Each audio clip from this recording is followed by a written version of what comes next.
Every year, over 600,000 people go missing in the United States alone. Most are found within hours. Some within days. But there are cases, a small, haunting fraction, where someone simply vanishes. No body. No evidence. No explanation.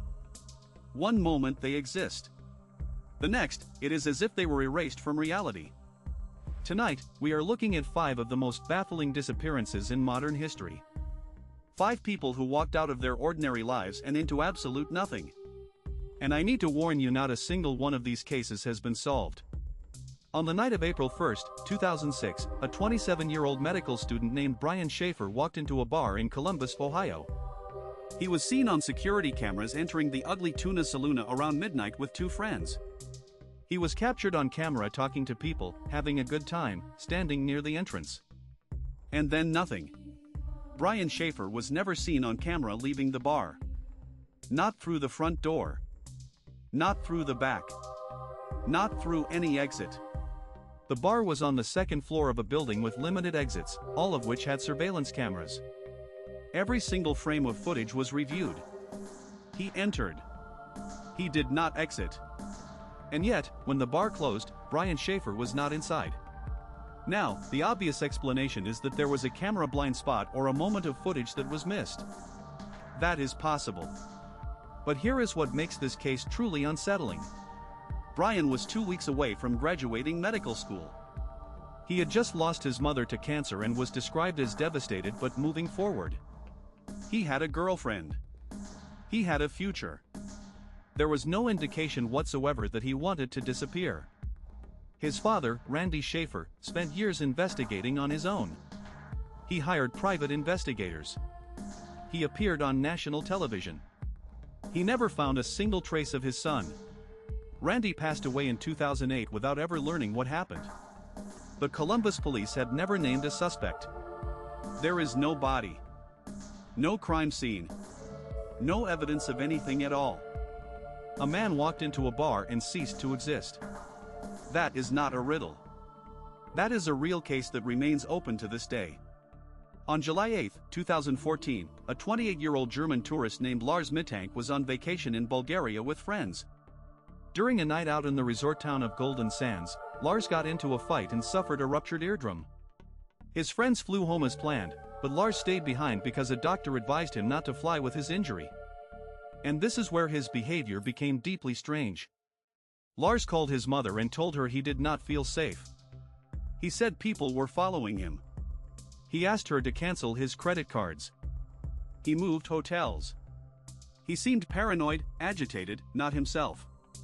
His mother was alarmed but assumed it might be related to the medication he had been prescribed, an antibiotic called ceftriaxone, which in rare cases can cause psychiatric side effects. The next morning, LARS went to the airport to try to fly home. Security footage shows him entering the airport medical office, sitting down, and then suddenly leaping to his feet and sprinting out of the building at full speed. He left his luggage behind. He jumped a fence at the edge of the airport property and ran into a nearby wooded area. That footage is publicly available. You can watch a grown man go from sitting calmly to pure flight or fight terror in less than 2 seconds. Whatever he saw or felt in that moment was enough to override every rational thought in his brain. LARS MITTANK has never been seen again. 12 years. Massive search efforts. International media coverage. Reported sightings across Europe. None confirmed. He ran into those woods and vanished from the face of the earth. We are halfway through and these cases only get stranger. If you are the kind of person who cannot stop thinking about unsolved mysteries, you belong here. Subscribe to Mind Trap and hit the notification bell so you never miss a deep dive. Now let us get back to it, because case number 3 has been eating at investigators for over a decade. On August 8, 2013, a 36-year-old Texas man named Brandon Lawson ran out of gas on a remote stretch of Highway 277 near the town of Bronte. He called his brother, Kyle, and told him he needed fuel. Kyle headed out to help. Brandon also called 911. And this is where everything fell apart. The 911 call is one of the most analyzed pieces of audio in modern true crime. It is garbled, frantic, and nearly impossible to fully decipher. Brandon sounds panicked. He appears to say something about being in a field and that someone is chasing him. Some listeners hear him say he was shot. Others hear different words entirely. The dispatcher could barely understand him. When Kyle arrived at the location, he found Brandon's truck on the side of the road. Empty. He called Brandon, who said he was 10 minutes away in a field and was bleeding. Then the call stopped. Brandon's phone went dead. Search teams scoured the area. Dogs. Helicopters. Volunteers on foot. The terrain around that stretch of highway is flat, dry, and open. There is very little cover. And yet no one found Brandon Lawson. No body. No clothing. No trace. His family maintains that he was running from someone or something. The 911 call suggests genuine terror.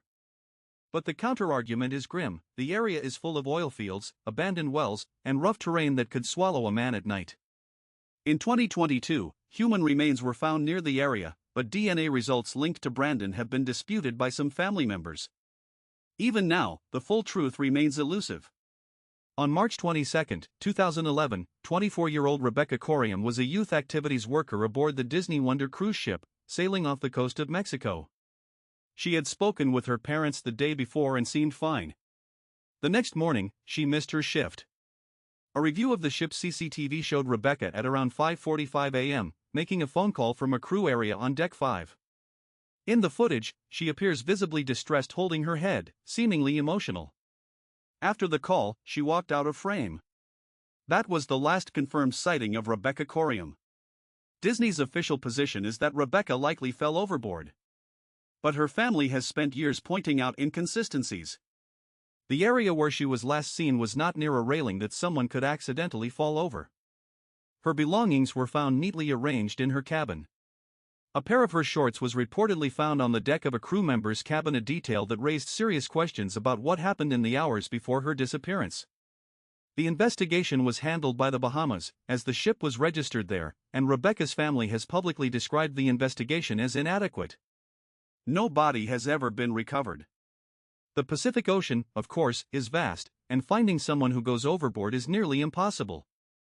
But the family's question has never been answered satisfactorily. If it was an accident, why does the evidence feel so incomplete? Disney has settled with the family, but the terms are sealed. And Rebecca Coriam remains missing. On May 14, 2008, 19-year-old Brandon Swanson was driving home after celebrating the end of his college semester with friends in Canby, Minnesota. Around midnight, his car went into a ditch on a gravel road. He was not injured. He called his parents, Brian and Annette, to come pick him up. Here is the problem: Brandon did not know exactly where he was. It was dark, rural Minnesota, and the gravel